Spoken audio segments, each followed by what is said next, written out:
कभी कभी हमारी रातों की नींद हमारी अपनी ही सोच से उड़ जाती है। क्या आपने भी कभी बिस्तर पर लेटकर घंटों घंटों तक करवटें बदली हैं, चिंताओं के बोझ तले दबे हैं? अगर हाँ, तो आज की कहानी आपके दिल को छू जाएगी। बहुत समय पहले की बात है। श्रावस्ती नामक नगर में एक अत्यंत धनी व्यापारी रहता था। नाम था सेठ आनंद। सेठ आनंद के पास सब कुछ था। सोना, चांदी, घोड़े, नौकर, अपार वैभव। पर एक चीज नहीं थी, शांति। रात के समय जब सारा नगर सो जाता, चांदनी बिखर जाती, हवाएं मधुर संगीत गाती, तो भी सेठ आनंद की आंखों से नींद कोसों दूर रहती। वो करवटें बदलता, गहरी सांसें लेता, पर विचारों की आंधी थमती नहीं थी। कल का व्यापार क्या होगा? अगर घाटा हो गया तो? माल डूब गया तो? मेरे बेटे इस व्यापार को संभाल भी पाएंगे या नहीं? हर सवाल एक चुभती हुई सुई जैसा था। एक रात जब सब सो रहे थे, सेठ आनंद हवेली के बरामदे में बैठा था, तारों भरे आकाश की ओर देखता हुआ। उसकी आंखों में थकावट थी, पर नींद नहीं। क्या आपने भी कभी ऐसी रात बिताई है जहां थकावट से शरीर टूटा हो, लेकिन दिमाग शांत ना हो? अगर हाँ, तो कमेंट में लिखें या फिर अपनी कहानी भी साझा करें। उसी समय नगर में एक विशेष घटना घटी। भगवान बुद्ध अपने कुछ शिष्यों के साथ श्रावस्ती आए थे। उनका डेरा नगर के बाहर एक हरे भरे उपवन में था। चारों ओर शांति थी। पेड़ झूम रहे थे, पक्षी मधुर गीत गा रहे थे। नगर के लोग उत्साहित थे, क्योंकि जहां बुद्ध जाते वहां जीवन बदल जाते। सेठ आनंद ने भी सुना, वो साधु जिनकी आंखों में गहराई है, जिनके शब्दों में जादू है, वो श्रावस्ती आए हैं।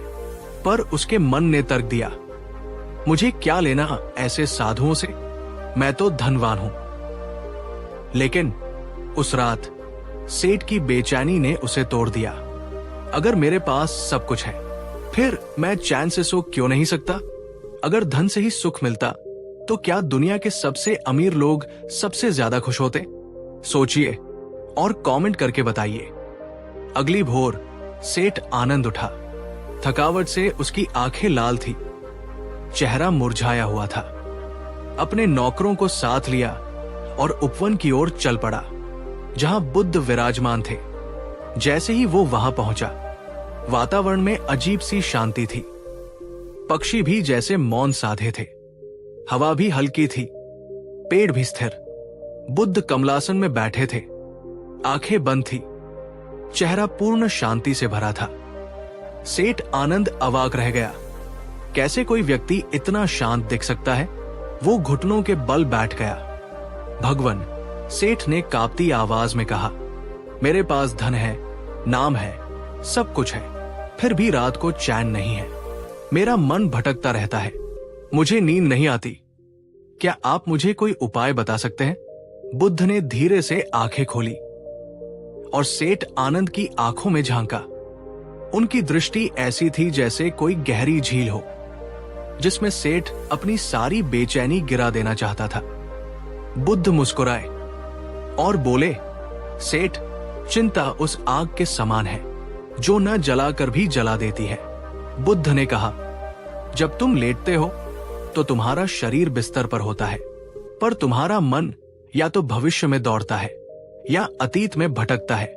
चिंता भविष्य का भ्रम है सेठ। भविष्य जो आया ही नहीं, उसके लिए क्यों जागते हो? आज से जब भी तुम लेटो, बस अपने सांसों पर ध्यान देना। सांस आती है, जाती है, बस उसे देखो। ना बीता कल, ना आने वाला कल, सिर्फ ये एक पल। सेठ आनंद ध्यान से सुन रहा था। शायद पहली बार किसी ने उसे ऐसा कुछ समझाया था। आप में से कितने लोग हैं जो जब लेटते हैं तो कल के बारे में सोचने लगते हैं या बीती बातें दोहराते हैं? अगर आप भी ऐसा करते हैं तो कमेंट करें। अब मैं सिर्फ सांसों पर ध्यान दूंगा। बुद्ध ने सेठ आनंद को एक अभ्यास दिया। हर रात जब सोने जाओ, अपनी सांसों की गति को महसूस करो। सोचो नहीं, बस देखो। हर बार जब तुम्हारा मन भागे, उसे प्यार से वापस लाओ। ध्यान रखो, मन को बांधो मत, उसे प्यार से बुलाओ। जैसे कोई मां अपने खेलते हुए बच्चे को पुकारती है। सेठ ने सिर झुकाया। उसके चेहरे पर पहली बार हल्की सी मुस्कान आई। उस रात, बहुत समय बाद, सेठ आनंद ने वही किया। उसने लेटकर अपने सांसों पर ध्यान दिया। मन इधर उधर भागता रहा, लेकिन हर बार वो मुस्कुराता और उसे वापस सांसों पर ले आता।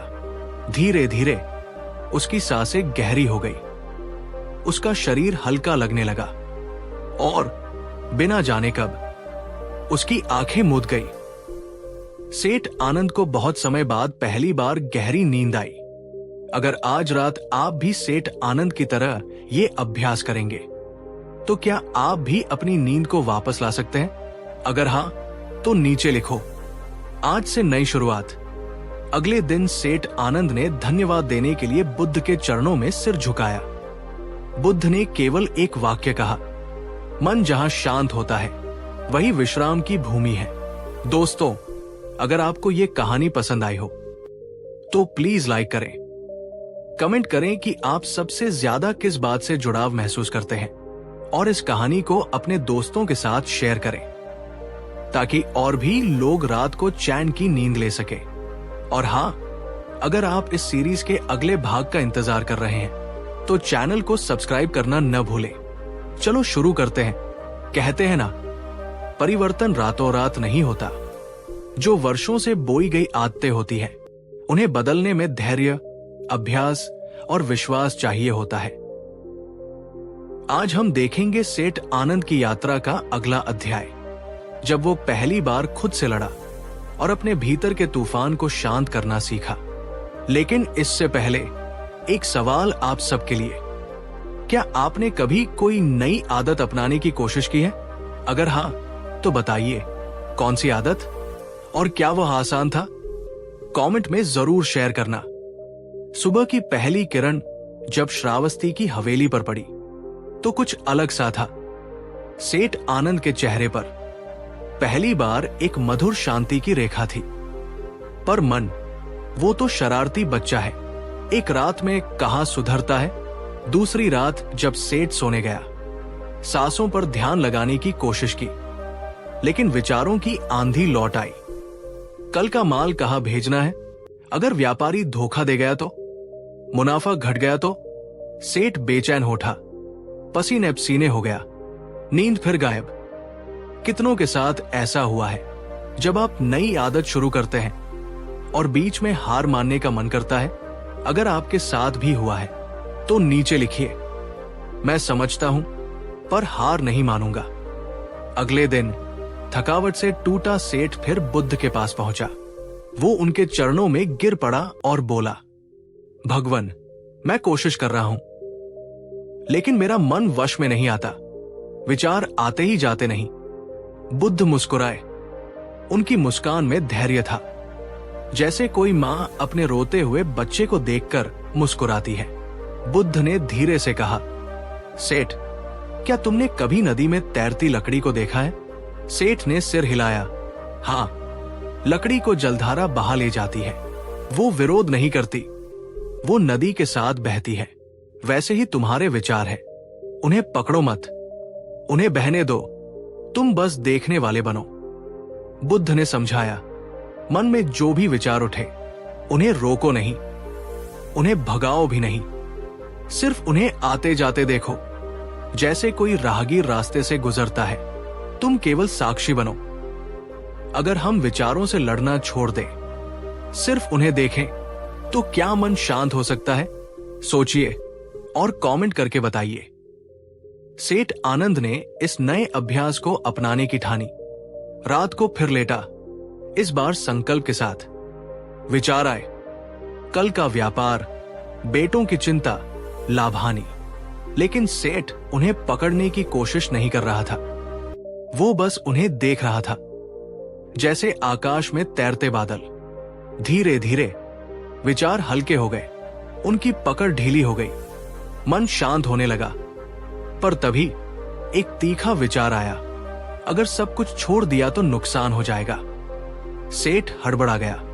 फिर बुद्ध के वचन याद आए, जो आता है वो जाता भी है। सेठ ने गहरी सांस ली और फिर से दृष्टा बन गया। जब आप अंदर उठते विचारों को बस देखते हैं, बिना पकड़ने या भागने की कोशिश किए, क्या आपने महसूस किया है कि वे धीरे धीरे कमजोर पड़ जाते हैं? अगर हां, तो कमेंट करें। मैं अब साक्षी भाव में रहूंगा। कुछ दिन बीते। सेठ ने हर रात बिना हार माने अभ्यास जारी रखा। कभी कभी सफल, कभी असफल, लेकिन अभ्यास चलता रहा। और फिर एक रात, जब वो सांसों पर ध्यान दे रहा था और विचारों को दूर से देख रहा था, अचानक उसे लगा कि वो कोई विचार नहीं है, वो शुद्ध चेतना है। एक शांत, स्थिर आकाश जिसमें विचार केवल आते जाते बादल हैं। उसका मन इतने वर्षों बाद पहली बार पूरी तरह खाली हो गया। उस रात सेठ आनंद को एक गहरी, निर्मल नींद आई, जैसे छोटे बच्चे को आती है। सुबह सेठ फिर बुद्ध के पास पहुंचा। उसने कहा, भगवान, अब मैं थोड़ा थोड़ा शांति अनुभव कर पा रहा हूं, लेकिन कभी कभी डर लौट आता है, कभी चिंता के बादल घिर आते हैं। ऐसा क्यों? बुद्ध ने तब एक गहरा उपदेश दिया। सेठ, चिंता की जड़ असुरक्षा है।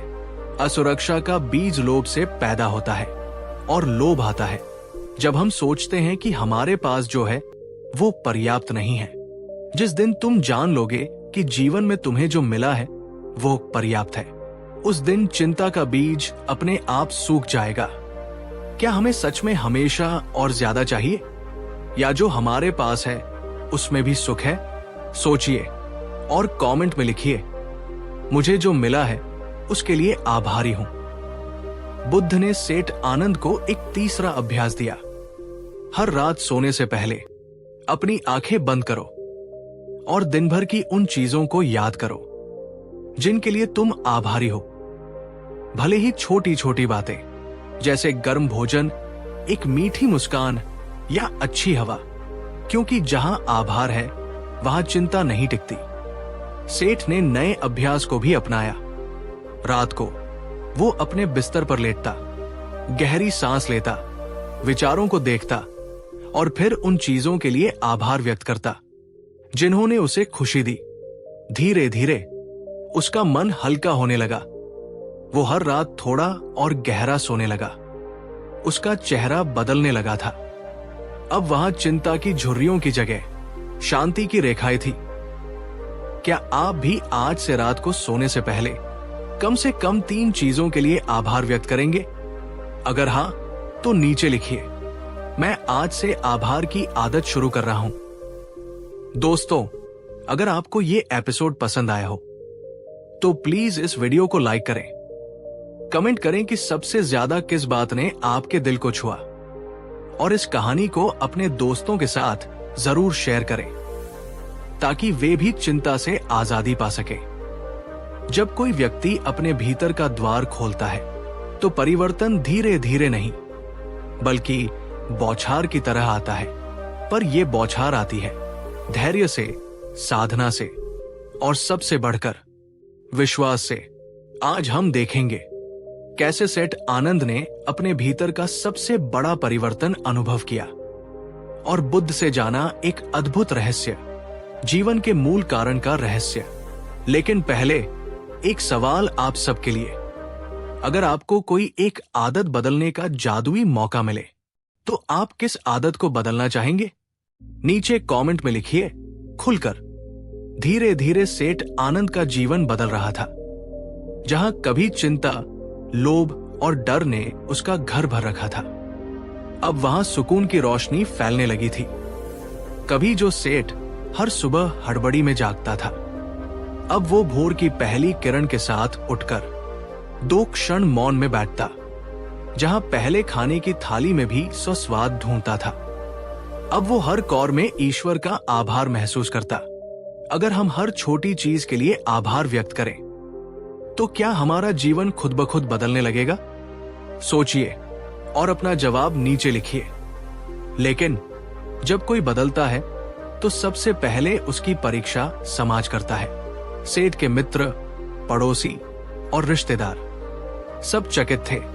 ये वही आनंद है जो सौदे करते वक्त 100 पैसों के पीछे लड़ता था।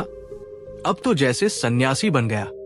कुछ हंसे, कुछ ताने मारे, कुछ ने कहा ये तो अब व्यापार भी छोड़ देगा। जब आप खुद में बदलाव लाते हैं और लोग आपका मजाक उड़ाते हैं, तब आप क्या करते हैं? कमेंट में लिखिए, मैं अपने रास्ते पर चलता रहूंगा।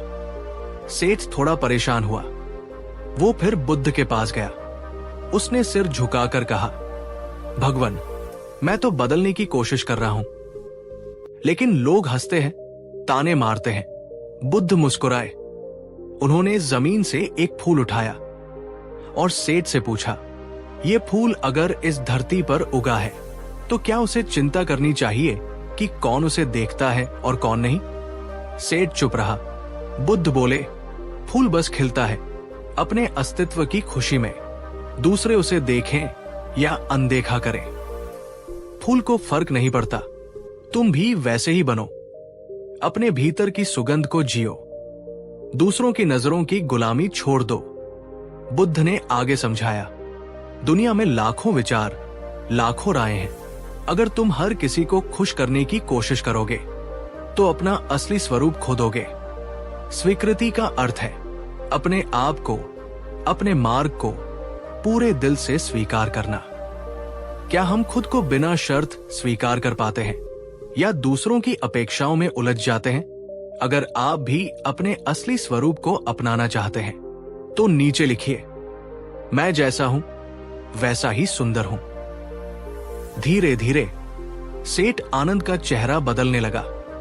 अब उसमें एक गहरी चमक थी। उसकी आंखों में विश्वास था। उसके शब्दों में मधुरता थी। जहां पहले वो हर सौदे में लाभ देखता था, अब वो सेवा देखता था। जहां पहले वो हर काम में खुद का फायदा खोजता था, अब वो सच्चाई खोजता था। अगर हर काम को सेवा की भावना से किया जाए तो हमारा जीवन कैसा हो सकता है? सोचिए और कमेंट करें। एक दिन बुद्ध ने सेठ को बुलाया और कहा, तुम अब यात्रा के अगले पड़ाव के लिए तैयार हो, लेकिन ध्यान के 5 शत्रु तुम्हारी राह रोकेंगे। सावधान रहना। सेठ ने सिर झुकाकर पूछा, भगवान, वे 5 शत्रु कौन हैं? बुद्ध बोले, 1 कामना, बार बार कुछ पाने की चाह। 2 क्रोध, जब चीजें हमारी इच्छा के अनुसार नहीं होती। 3 आलस्य, जब मन सुस्ती और निराशा में डूब जाता है। 4 चंचलता, जब मन इधर उधर भागता है। 5 संदेह, जब विश्वास डगमगाने लगता है। इन 5 को देखना। जब वे आए तो उनसे लड़ो मत, बस जागरूक रहो। वे आएंगे पर तुम्हें हिला नहीं पाएंगे। अब सेठ का अगला अभ्यास शुरू हुआ। जब भी कोई इच्छा उठती, जैसे मुझे और पैसा चाहिए, वो उसे पकड़ता नहीं था, बस देखता था। जब भी क्रोध आता, जैसे ये नौकर काम सही नहीं कर रहा, वो गहरी सांस लेता और मुस्कुराता। जब भी आलस्य आता, जैसे आज ध्यान छोड़ दूं, वो अपने आप को याद दिलाता, ये भी एक शत्रु है। एक दिन सेठ के सबसे बड़े ग्राहक ने सौदे में धोखा कर दिया। कई हजार मुद्राओं का नुकसान हो गया। पूरा बाजार हिल उठा। सेठ के कर्मचारी बोले, सेठ जी, अब तो उस धोखेबाज से बदला लीजिए। पुराना आनंद होता तो आग बुला हो जाता, शायद लड़ाई कर बैठता, शायद बदले की आग में सब जला देता। लेकिन नया आनंद गहरी सांस लेता है, बुद्ध की शिक्षाएं याद करता है और बस कहता है, जो गया वो मेरे कर्मों का फल था। मैं नया बीज बोऊंगा, सेवा का, सच्चाई का। अगर आपके साथ कोई अन्याय करे तो आप बदला लेंगे या माफ करेंगे? सोचकर नीचे लिखिए। पूरा बाजार चकित था। लोगों ने देखा कि आनंद ने बदले का रास्ता नहीं चुना, बल्कि माफ करने का, धैर्य का और करुणा का रास्ता चुना। धीरे धीरे सेठ आनंद की ख्याति चारों ओर फैलने लगी। अब वो केवल धन से नहीं बल्कि अपने चरित्र से भी अमीर हो चुका था। अगर आपको दो रास्ते चुनने हो, एक बदले का और दूसरा करुणा का, तो आप कौन सा चुनेंगे? कमेंट करके बताइए। मैं करुणा का रास्ता चुनूंगा। दोस्तों, अगर आपको ये एपिसोड पसंद आया हो तो इस वीडियो को प्यार से लाइक कीजिए, अपनी भावनाएं नीचे कमेंट बॉक्स में लिखिए और इस कहानी को अपने दोस्तों और परिवारजनों के साथ शेयर कीजिए। हो सकता है आपकी एक शेयर किसी के जीवन में भी एक छोटा सा उजाला कर दे। और हाँ, अगले एपिसोड में हम देखेंगे एपिसोड 4, बुद्ध सेठ आनंद को जीवन का सबसे गहरा रहस्य बताते हैं।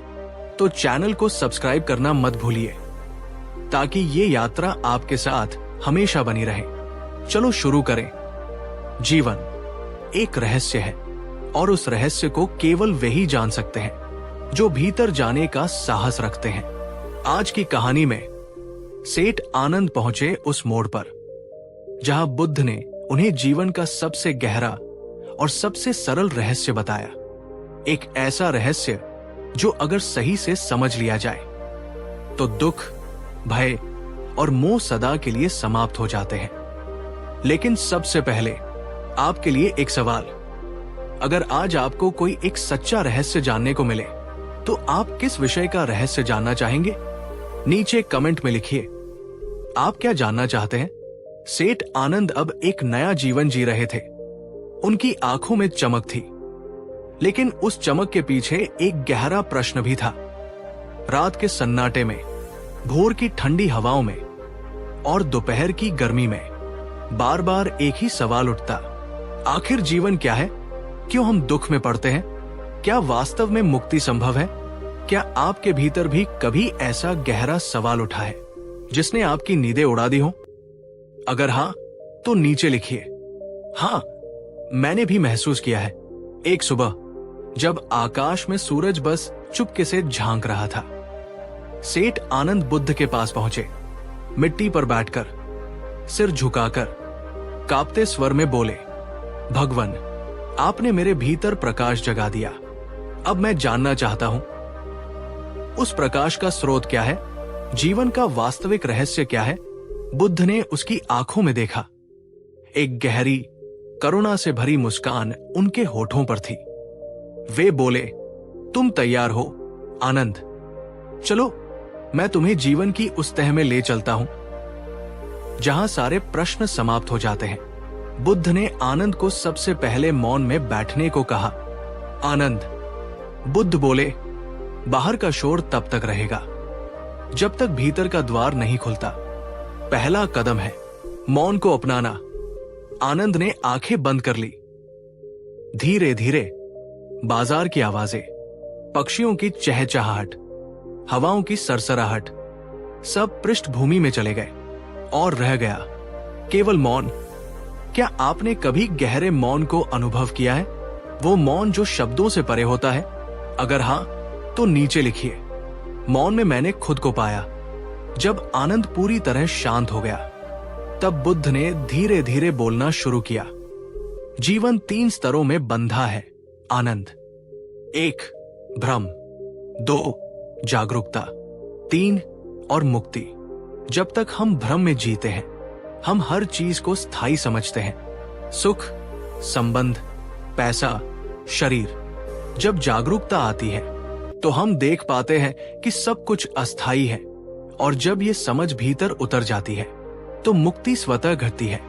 क्या आपने कभी सोचा है कि जो चीजें हमें दुख देती हैं, वो वास्तव में कितनी अस्थायी हैं? सोचिए और कमेंट करें। सब कुछ अस्थायी है और यही जीवन की सच्चाई है। बुद्ध बोले, आनंद, भ्रम क्या है? भ्रम है ये मान लेना कि हम हमेशा जवान रहेंगे, हमारी प्रिय चीजें कभी नहीं बदलेंगी, हमारा शरीर सदा हमारा साथ देगा। जबकि सच्चाई ये है, सब कुछ बदल रहा है। हर पल, हर क्षण जिसे तुम मेरा कहते हो, वो एक दिन छूट जाएगा, और इसी पकड़ के कारण दुख जन्म लेता है। फिर बुद्ध ने समझाया, जब कोई जागरूक होता है तो वो हर पल देखता है कि ये क्षण भी बीत जाएगा, वो न तो सुख में डूबता है न दुख में टूटता है। वो जीवन को एक सुंदर नदी की तरह देखता है जो बह रही है निरंतर। अगर हम जान ले कि हर अनुभव अस्थायी है तो क्या हम गहरे स्तर पर अधिक मुक्त हो सकते हैं? नीचे लिखिए, मैं हर क्षण को एक बहते हुए फूल की तरह देखूंगा। बुद्ध ने अब वो अंतिम बिंदु बताया जिसका आनंद इंतजार कर रहे थे। आनंद। बुद्ध बोले, मुक्ति कोई दूर की मंजिल नहीं है, ये अभी और यही संभव है अगर तुम इस क्षण को पूरी तरह स्वीकार लो। जब न कोई पकड़ है, न कोई अपेक्षा, न कोई तुलना, न कोई डर, तो वही मुक्ति है। तुम जो हो, जैसे हो, जहां हो, वहीं पर संपूर्णता है। बुद्ध के शब्दों ने आनंद के भीतर कुछ तोड़ दिया और कुछ नया जन्मा। वो रो पड़ा, लेकिन ये रोना दुख का नहीं था, ये था मुक्ति का रोना। उसने पहली बार अनुभव किया कि वो खुद से अलग कुछ नहीं है, कि जीवन स्वयं में पूर्ण है, कि खोजने जैसा कुछ भी नहीं है, सब कुछ पहले से ही उपलब्ध है। बुद्ध ने मुस्कुराते हुए कहा, अब तुम जान गए आनंद, अब तुम चल सकते हो बिना डगमगाए, बिना थके। अब तुम जी सकते हो प्रेम में, करुणा में और सहजता में। यही जीवन का सबसे गहरा रहस्य है कि खोजने जैसा कुछ भी नहीं है, सब कुछ यही है। अगर आज आपको समझ आ जाए कि जीवन में कुछ भी स्थायी नहीं है, तो आप आज से कैसे जीना चाहेंगे? नीचे कमेंट करें। मैं हर पल को प्रेम, करुणा और जागरूकता से जीऊंगा। दोस्तों, अगर ये एपिसोड आपके दिल को छू गया हो तो इस वीडियो को प्यार से लाइक कीजिए, अपने विचार नीचे कमेंट बॉक्स में लिखिए और इस ज्ञान की ज्योति को अपने दोस्तों के साथ शेयर कीजिए, क्योंकि हो सकता है आपकी एक शेयर किसी की रात के अंधेरे में एक नया सूरज ले आए। हर यात्रा किसी न किसी मोड़ पर शिक्षक बन जाती है। जो खुद सीखता है वो एक दिन दूसरों को भी रोशनी दिखाता है। आज की कहानी में हम देखेंगे कैसे सेठ आनंद, जो एक समय स्वार्थ, मोह और दुख से जूझते थे, अब दुनिया के लिए। लेकिन पहले एक सवाल, अगर आपको एक अवसर मिले दुनिया को एक संदेश देने का, तो आप क्या संदेश देना चाहेंगे? सोचिए और नीचे कमेंट में लिखिए, मैं हर जवाब पढ़ रहा हूं। अब आनंद वही पुराने आनंद नहीं रहे थे। अब उनकी आंखों में स्वार्थ का धुंधल का नहीं, बल्कि एक गहरी करुणा की रोशनी थी। जहां पहले लालच था, अब सेवा थी। जहां पहले भय था, अब प्रेम था। जहां पहले मैं और मेरा था, अब केवल हम सब थे। उन्होंने बुद्ध के चरणों में प्रणाम किया और कहा, भगवान, आपने मुझे नया जन्म दिया है। अब मैं चाहता हूं कि ये प्रकाश औरों तक भी पहुंचे।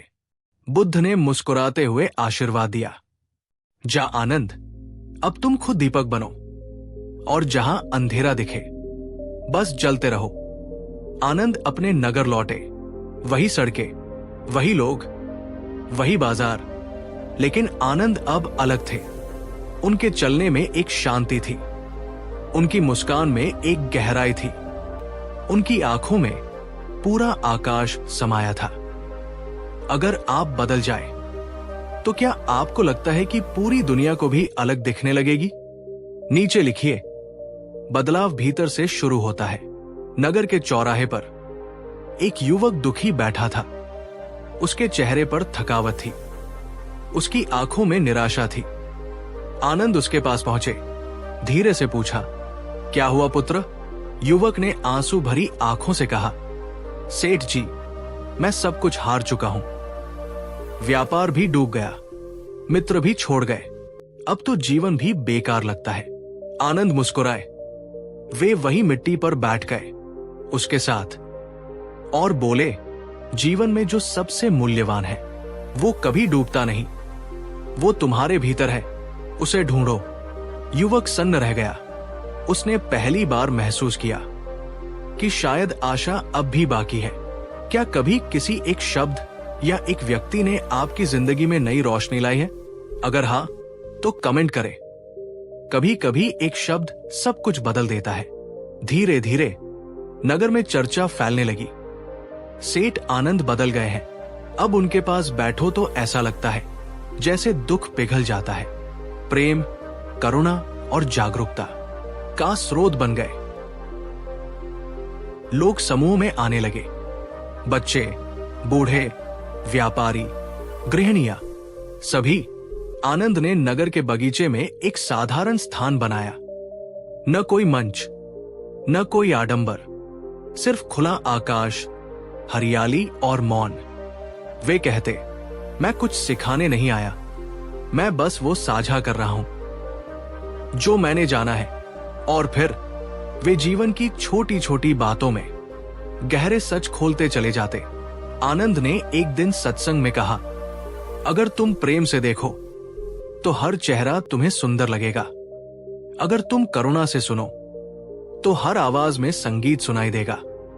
अगर तुम जागरूकता से चलो तो हर रास्ता तुम्हें घर तक ले जाएगा। उनकी बातें जादू की तरह असर कर रही थी। लोग धीरे धीरे बदलने लगे थे। नगर में झगड़े कम हो गए। व्यापारी ईमानदारी से काम करने लगे। घर घर में प्रेम और शांति फैलने लगी। क्या आप मानते हैं कि एक व्यक्ति भी पूरे समाज में परिवर्तन ला सकता है? तो लिखिए, एक दीपक लाखों दीपक जला सकता है, लेकिन जहां रोशनी होती है वहां अंधकार भी चुनौती देता है। नगर के कुछ पुराने व्यापारी जो स्वार्थी थे, आनंद से जलने लगे। वे बोले, ये सेठ तो लोगों को भटका रहा है। अगर सभी संत बन जाएंगे तो हमारा व्यापार कैसे चलेगा? उन्होंने आनंद पर झूठे आरोप लगाए, उन्हें अपमानित किया, यहां तक कि उन्हें नगर से बाहर निकालने का षड्यंत्र रचा। लेकिन आनंद मुस्कुराते रहे। उन्होंने न कोई शिकायत की, न प्रतिरोध किया। उन्होंने केवल करुणा से देखा, उनकी पीड़ा को समझा। अगर आपको कोई अपमान करे या गलत समझे तो आप कैसे प्रतिक्रिया देंगे? सोचिए और कमेंट करें। मैं करुणा से उत्तर दूंगा। एक दिन उन व्यापारियों में से एक, जो आनंद के सबसे बड़े विरोधी थे, बीमारी से ग्रस्त हो गया। सबने उसे छोड़ दिया, लेकिन आनंद उसके घर पहुंचे। उन्होंने स्वयं उसकी सेवा की, दवा दी, साफ सफाई की, प्रेम से सिर पर हाथ रखा। उस व्यापारी की आंखों से आंसू बह निकले। वो फफक पड़ा, सेठ जी क्षमा कर दो, मैंने आपको अपमानित किया, लेकिन आपने प्रेम लौटाया। आनंद बोले, क्षमा करने को कुछ भी नहीं था। तुम्हारा गुस्सा तुम्हारी पीड़ा थी और प्रेम मेरा स्वभाव। यही था सबसे बड़ा चमत्कार। आनंद ने नगर के बच्चों को बुलाया, उन्हें कहानी कहानी में जीवन का ज्ञान सिखाया। वे कहते, जैसे बीज में वृक्ष छुपा है, वैसे ही तुम सब में अपार संभावनाएं छुपी है। डरो मत, अच्छे कर्म करो, प्रेम बांटो और हर दिन को एक उपहार की तरह जियो। बच्चों की आंखों में सपने चमकने लगे। अगर हम बचपन से ही प्रेम, करुणा और जागरूकता सिखाए तो कैसी दुनिया बनेगी? सोचिए और नीचे लिखिए, एक सुंदर, शांत और प्रेमपूर्ण दुनिया। कुछ समय बाद आनंद ने फिर बुद्ध से मिलने का निश्चय किया। वे बुद्ध के चरणों में झुके और बोले, भगवान, आपके दिए दीपक से मैंने नगर को रोशन करने की कोशिश की, लेकिन मैं जानता हूं ये यात्रा तो अनंत है। बुद्ध ने उनकी आंखों में झांका और कहा, आनंद, तुमने जो किया वो सबसे बड़ा धर्म है। यही प्रेम है, यही ध्यान है, यही सेवा है। अब तुम स्वयं पूर्ण हो, अब तुम स्वयं एक बुद्ध हो। प्रिय मित्रों, हम सब के भीतर भी वही दीपक छुपा है जो सेठ आनंद ने जलाया। बस हिम्मत चाहिए, विश्वास चाहिए और प्रेम चाहिए। आज अगर आपको मौका मिले तो आप दुनिया में क्या बदलना चाहेंगे? कमेंट में लिखिए, मैं प्रेम, करुणा और सत्य का दीपक बनूंगा। अगर ये कहानी आपके दिल को छू गई हो तो इस वीडियो को लाइक कीजिए, अपने दोस्तों के साथ शेयर कीजिए और कमेंट में लिखिए कि आपको सबसे गहरी बात कौन सी लगी। याद रखिए, शब्द उड़ सकते हैं, लेकिन प्रेम से बोए बीज सदियों तक फूल बनते रहते हैं। क्या आपने कभी सोचा है, हम जितना अतीत के दुख या भविष्य के डर में उलझते हैं, उतना ही हम अपने वर्तमान को खो बैठते हैं। बहुत समय पहले की बात है, एक घना जंगल जिसके बीचों बीच एक छोटा सा गांव बसा था। उस गांव में एक युवक रहता था, नाम था आरव। आरव साधारण युवक नहीं था, वो बचपन से ही विचारशील था, लेकिन उसके भीतर एक असनीय बेचैनी भी पलती थी। बीते हुए कल का पछतावा, आने वाले कल का डर और आज का खोया हुआ आनंद। हर रात जब गांव गहरी नींद में सोता, आरव करवटें बदलता रहता। कभी वो सोचता, अगर मैंने उस दिन वो निर्णय लिया होता तो आज मैं कहां होता। कभी वो डरता, अगर कल कुछ गलत हो गया तो, अगर मैं असफल हो गया तो, अगर सब कुछ मुझसे छिन गया तो। आरव का चेहरा मुरझा चुका था, उसकी आंखों के नीचे गहरे काले घेरे बन गए थे, मुस्कुराना जैसे भूल गया था। यहां एक सवाल आपके लिए, क्या आपने भी कभी इतना सोचा है कि सोचने से ही थक गए हो? अगर हां, तो नीचे कमेंट में लिख कर बताइए। मैं देखना चाहता हूं कितने लोग इस जज्बे से जुड़े हैं। एक रात जब चांद अपनी पूरी चमक में था, आरव गांव के मंदिर के आंगन में बैठा रो रहा था। हे भगवान, क्यों मैं अपने अतीत से छुटकारा नहीं पा पाता? क्यों भविष्य का डर मेरा पीछा नहीं छोड़ता? उसी समय एक बुजुर्ग साधु वहां से गुजरे।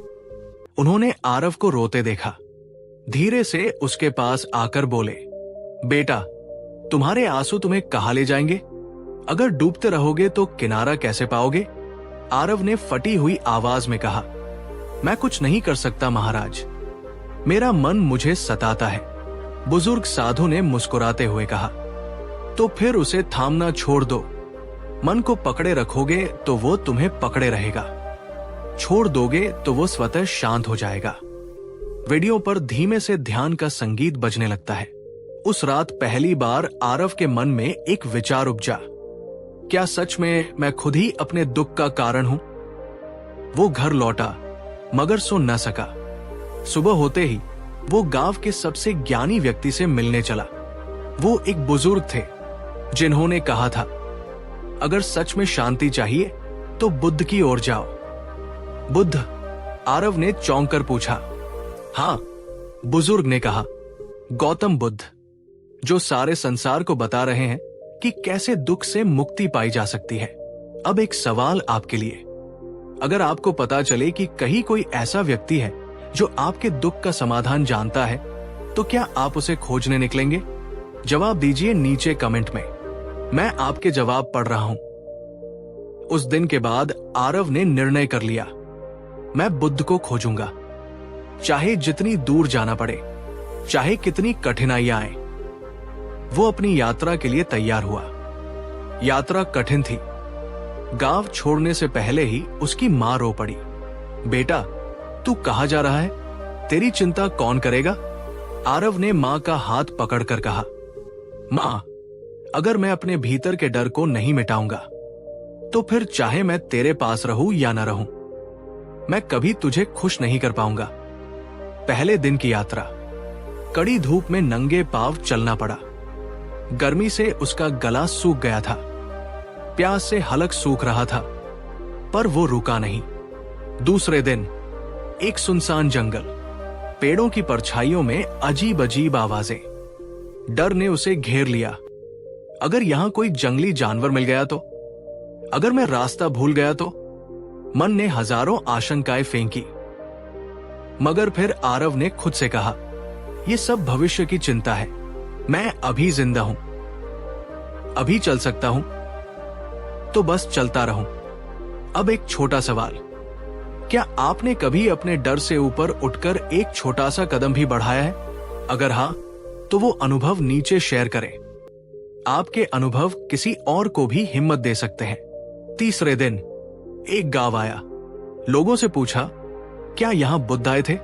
लोगों ने कहा, हां, सुना है कुछ दिन पहले बुद्ध यहाँ से गुजरे थे, लेकिन अब वो अगले गांव की ओर बढ़ चुके हैं। आरव फिर चल पड़ा। अब उसके पैरों में छाले पड़ चुके थे। भूख से पेट ऐंठ रहा था, लेकिन मन में एक आग जल रही थी। मुझे मिलना है, हर हाल में। रात को एक नदी के किनारे बैठा वो खुद से बातें कर रहा था। मैं थक गया हूं, क्या मुझे रुक जाना चाहिए? लेकिन तभी भीतर से एक आवाज आई, क्या तुम रुकने के लिए चले थे या पाने के लिए?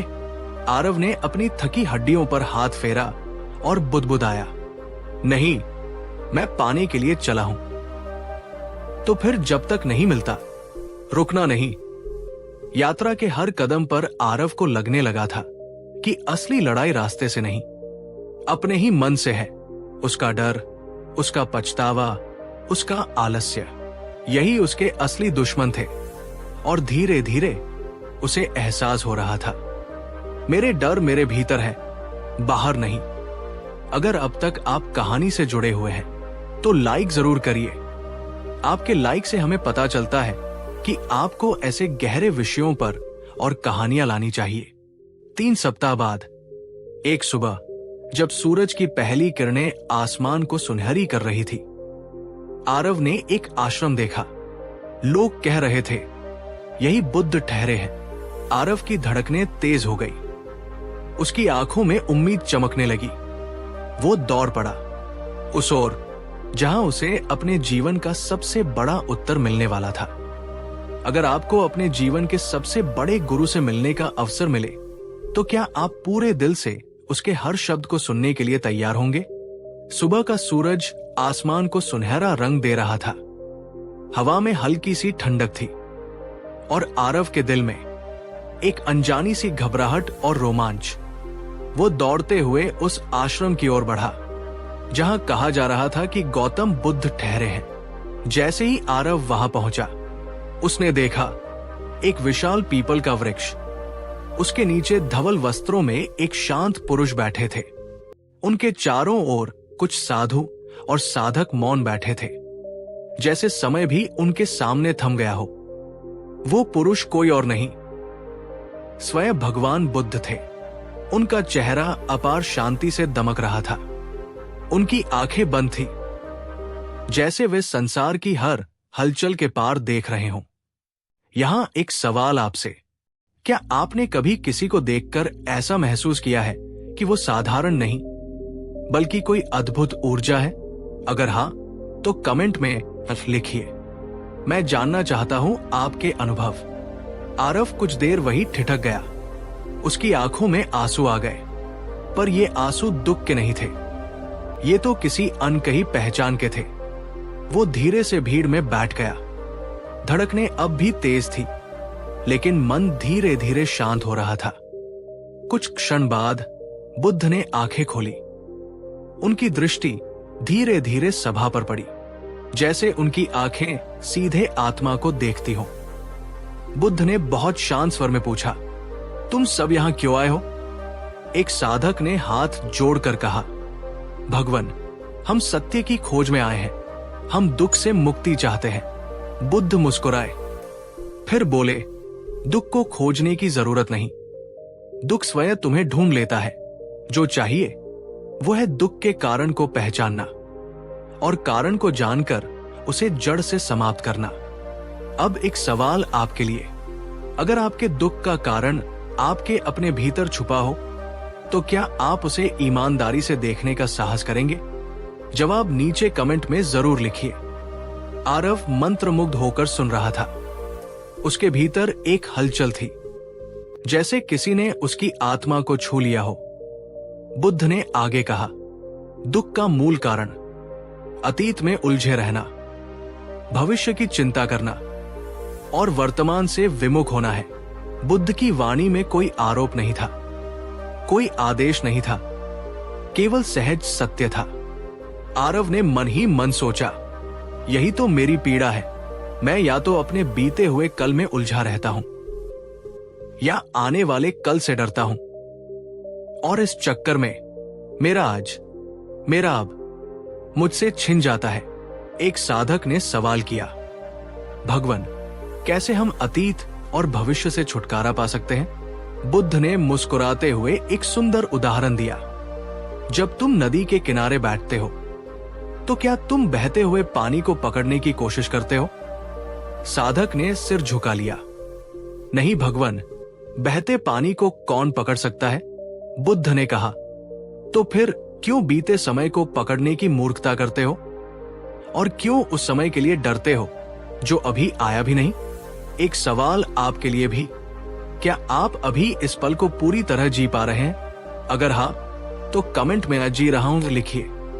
अगर नहीं, तो सीख रहा हूं लिखिए। अब सभा में मौन छा गया था। हर किसी का मन भीतर तक हिल गया था। आरव की आंखों से अनजाने में आंसू बहने लगे। उसने पहली बार जाना, उसका दुख बाहरी नहीं था, वो स्वयं उसे पाल रहा था। जो बीत गया उसे छोड़ दो, जो आएगा उसकी चिंता मत करो। जो अभी है बस उसमें पूर्ण रूप से जियो। अगर अब तक आप इस कहानी से भावुक हो गए हैं तो एक लाइक जरूर करें। आपके लाइक से हमें पता चलता है कि हमें ऐसी और कहानियां लानी चाहिए। अब बुद्ध ने सबको ध्यान मेडिटेशन में बैठने को कहा। सभी ने आंखें बंद कर ली। आरव ने भी। ये उसका पहला ध्यान था, उसका पहला प्रयास खुद से मिलने का। शुरू में उसके भीतर खलबली थी। अतीत की तस्वीरें, भविष्य के डर, मन की बातें सब उसे खींचने लगी। लेकिन उसने बुद्ध के शब्द याद किए। छोड़ दो, बस इस पल में जियो।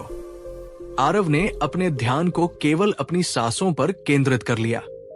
सांस आ रही है, सांस जा रही है। धीरे धीरे उसके भीतर भी मौन उतरने लगा। एक सवाल आपके लिए, क्या आपने कभी 5 मिनट के लिए सिर्फ अपनी सांसों पर ध्यान देने की कोशिश की है? अगर नहीं, तो आज एक बार कोशिश करें और अनुभव नीचे कमेंट में शेयर करें।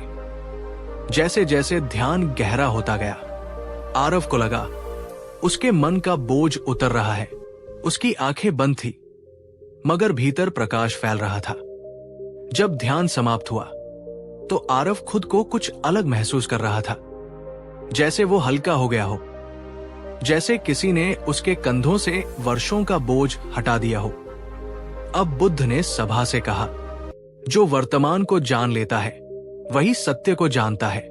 जीवन केवल इस क्षण में है, न अतीत में न भविष्य में, केवल अब। जीवन अभी है।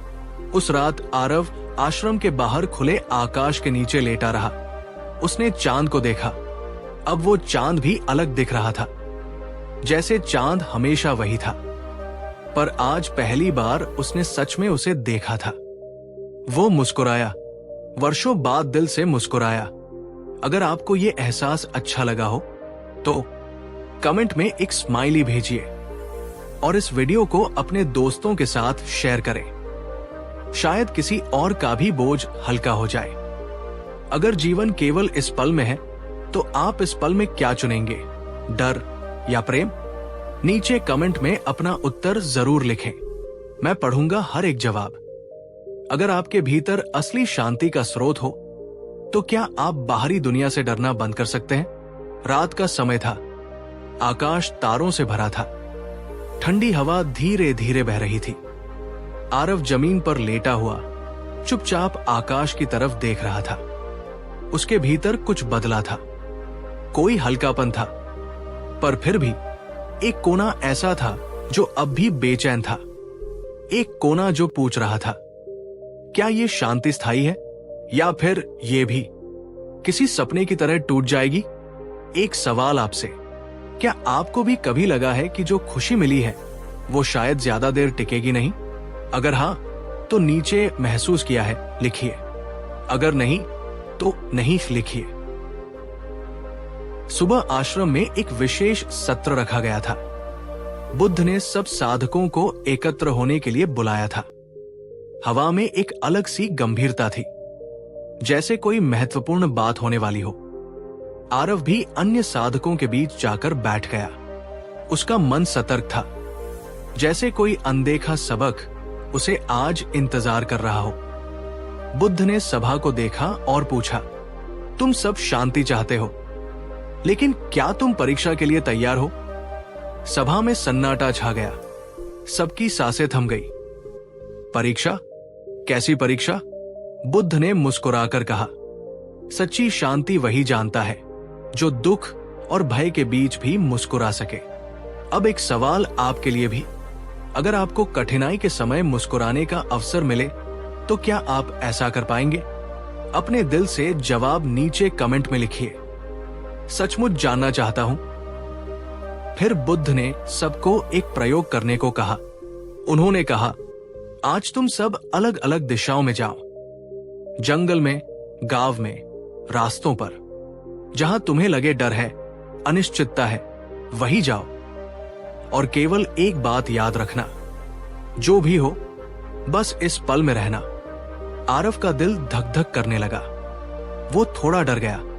जंगल में जाना अकेले, लेकिन बुद्ध की आंखों में जो विश्वास था वो उसे रोक नहीं सका। आरव ने झोला उठाया, थोड़ा पानी, थोड़ा सूखा भोजन, और चल पड़ा अकेला। धीरे धीरे आश्रम पीछे छूटने लगा। रास्ते सुनसान थे। पेड़ बहुत ऊंचे ऊंचे लग रहे थे। चारों ओर से अजीब आवाजें आ रही थी। एक सवाल, क्या आपने कभी अकेले किसी अनजान जगह जाने का साहस किया है? अगर हां, तो नीचे लिखिए हां, किया है। अगर नहीं, तो अभी नहीं। चलते चलते आरव एक गहरे जंगल में पहुंचा। वहां रात हो चली थी। हवा ठंडी थी और हल्की सी सीटी जैसी आवाज कर रही थी। आरव ने एक चट्टान के पास बैठने का निर्णय लिया। उसने आंखें बंद की और अपनी सांसों पर ध्यान केंद्रित किया, जैसा बुद्ध ने सिखाया था। लेकिन तभी कहीं झाड़ियों में खरखराहट हुई, जैसे कोई जानवर हो। आरव का दिल उछल गया, डर आ गया। यहां एक सवाल, जब डर आता है तो आप क्या करते हैं? भागते हैं या सामना करते हैं? अपने अनुभव नीचे साझा करें। आरव का मन चिल्लाया, भागो, लेकिन उसने बुद्ध के शब्द याद किए। डर को देखो, डर से भागो मत, बस उसे समझो। उसने गहरी सांस ली, बैठा रहा, डर को महसूस किया अपने भीतर। धीरे धीरे उसने पाया, डर बस एक ऊर्जा है, विचारों की एक लहर। और जैसे जैसे वह उसे देखता रहा, वो डर भी कम होने लगा। सुबह होने लगी थी। पहली किरणें आकाश को हल्का कर रही थी। आरव उठा। उसका मन अजीब तरह से हल्का था। वो डर के पार चला गया था। अब वो आगे बढ़ा, लेकिन अब वो जंगल को डर से नहीं देख रहा था, बल्कि एक सुंदरता के साथ। हर पेड़, हर पत्ता उसके लिए अब नया था, जीवन था। एक सवाल आपसे, अगर आप डर से ऊपर उठ जाएं, तो आपके लिए दुनिया कैसी दिखेगी? कल्पना करिए और कमेंट में शेयर करिए। चलते चलते आरव एक छोटे गांव में पहुंचा। गांव में लोग परेशान थे। कुएं का पानी सूख रहा था। सभी लोग चिंता में थे। गांव के प्रधान ने आरव से कहा, तुम साधक हो, क्या हमारे कुएं को फिर से जल से भरने का उपाय जानते हो? आरव चौंका। वो तो स्वयं साधक था। उसे इन समस्याओं का समाधान नहीं आता था, लेकिन फिर भी उसने बुद्ध के उपदेश याद किए। डरो मत, जो कर सकते हो करो, पूर्ण चित्त से करो। एक सवाल, अगर आपसे कोई मदद मांगे और आप नहीं जानते कि कैसे करें, तो आप क्या करेंगे? ईमानदारी से जवाब दीजिए। आरव ने गांव वालों से मिलकर विचार किया, सबकी बातें सुनी और फिर सबके साथ मिलकर उन्होंने एक योजना बनाई। कुएं के आसपास के छोटे जल स्रोतों से छोटी छोटी नहरें बनाई जाएं, बरसात का पानी इकट्ठा किया जाए, पेड़ लगाए जाएं ताकि मिट्टी में नमी बनी रहे। गांव के लोग भी जुट गए। सभी ने मेहनत की और कुछ ही हफ्तों में गांव के कुएं में फिर से पानी भरने लगा। अगर इस कहानी से आपको लग रहा है कि मिलकर कोई भी कठिनाई हल हो सकती है, तो एक दिल कमेंट में छोड़िए। आपके छोटे से दिल से हमें बहुत प्रेरणा मिलती है। जब आरव आश्रम लौटा तो वो सिर्फ एक साधक नहीं था, अब वो अनुभव से भरा एक यायावर था। एक ऐसा व्यक्ति जिसने भय को पार किया था, जिसने सहयोग करना सीखा था, जिसने वर्तमान में जीना सीखा था। आश्रम में पहुंचकर वो सीधे बुद्ध के सामने गया। उसने प्रणाम किया। बुद्ध ने उसे देखा और मुस्कुराए। आरव, क्या तुम जान गए हो कि जीवन कहाँ है? आरव ने सिर झुकाया और कहा, हाँ भगवान, जीवन अभी है, यही है, इस पल में। बुद्ध ने सिर हिलाया और सभा के सभी साधकों से कहा, देखो, जिसने अपने भीतर भय से परे देखा, वही सच्चा साधक है, वही सच्चा जीवन जीता है। अब एक सवाल आपसे, अगर आप आज से हर दिन थोड़ा थोड़ा डर छोड़ें, तो 1 साल बाद आप कैसे बदल जाएंगे? सोचिए और नीचे लिखिए। उस दिन आरव को पहली बार भीतर से वो शांति मिली जिसकी उसे वर्षों से तलाश थी। न कोई अतीत का बोझ, न कोई भविष्य की चिंता, सिर्फ एक सरल, सुंदर, शुद्ध अब। अगर इस कहानी ने आपके दिल को छुआ हो तो इस वीडियो को अपने दोस्तों के साथ शेयर करना न भूलिए। शायद किसी और के जीवन में भी एक नई सुबह आ जाए। और हाँ, लाइक जरूर करिए ताकि हम और भी ऐसी गहरी कहानियां आपके लिए ला सके। अगर तुम्हारे भीतर प्रकाश जल उठे तो क्या तुम दूसरों के अंधेरे को भी रोशन कर सकते हो? सुबह की पहली किरण आश्रम की मिट्टी पर चमक रही थी। पक्षियों का मधुर कलरव, पेड़ों के पत्तों पर ओस की नन्ही बूंदें और हर सांस में एक अजीब सी ताजगी भरी थी। आरव ध्यान मुद्रा में बैठा था। उसका चेहरा शांत था, लेकिन उसके भीतर एक ज्वालामुखी फूटने को तैयार था। एक सवाल उसे भीतर से पुकार रहा था। अब आगे क्या? एक सवाल आपसे, जब आपको अपनी मंजिल नजर आने लगे तो क्या आप रुकते हैं या और आगे बढ़ने का साहस करते हैं? दिल से जवाब दीजिए नीचे कमेंट में। उस दिन बुद्ध ने सभा में एक विशेष घोषणा की। उन्होंने कहा, अब समय आ गया है, कुछ साधकों को अलग अलग दिशाओं में भेजा जाएगा ताकि वे खुद रोशनी के स्रोत बने और दूसरों के जीवन में प्रकाश फैलाएं। सभी साधकों के दिलों की धड़कनें तेज हो गई। ये साधना का सबसे कठिन चरण था। अब अपने कंफर्ट जोन से बाहर निकलकर संसार में उतरना था। आरव की नजरें उठीं। क्या वह तैयार था? क्या वह अपनी साधना की छोटी छोटी खुशियों को छोड़कर दूसरों की सेवा के लिए निकल सकता था? यहां एक सवाल, अगर आपको अपने छोटे सुखों को छोड़कर किसी बड़े उद्देश्य के लिए निकलना पड़े तो क्या आप कर पाएंगे? कमेंट में जरूर लिखिए। बुद्ध ने सभा में घूमते हुए कहा, जिसने स्वयं को समझा है वो संसार को भी समझा सकता है। लेकिन याद रखो, तुम जो भी दोगे वो तुम्हारे भीतर से ही निकलेगा। अगर तुम्हारे भीतर डर है तो डर फैलाओगे, अगर प्रेम है तो प्रेम फैलाओगे। ये वाक्य आरव के हृदय में गूंजने लगा। उसने तय कर लिया, अब रुकना नहीं था। अब अपने भीतर के प्रेम को दुनिया के अंधेरों में लेकर जाना था। सवाल आपके लिए भी, अगर आप अपने भीतर एक चीज सबसे ज्यादा विकसित करना चाहें तो वो क्या होगी? प्रेम, धैर्य, साहस?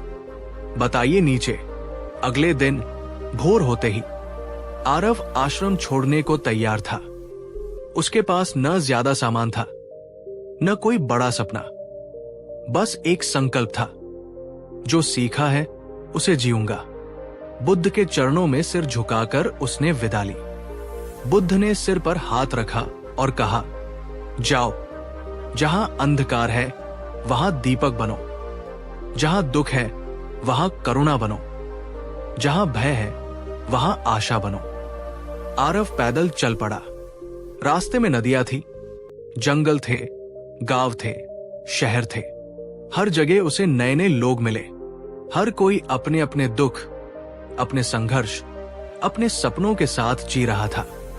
एक दिन चलते चलते वो एक गांव पहुंचा जिसका नाम था आर्तिंगर। ये गांव वर्षों से सूखे और महामारी से जूझ रहा था। लोग थके हुए थे, टूटे हुए थे, आंखों में उम्मीद की कोई चमक नहीं बची थी। एक सवाल, क्या आपने कभी किसी जगह ऐसा महसूस किया है कि दुख जैसे हवाओं में घुल गया हो?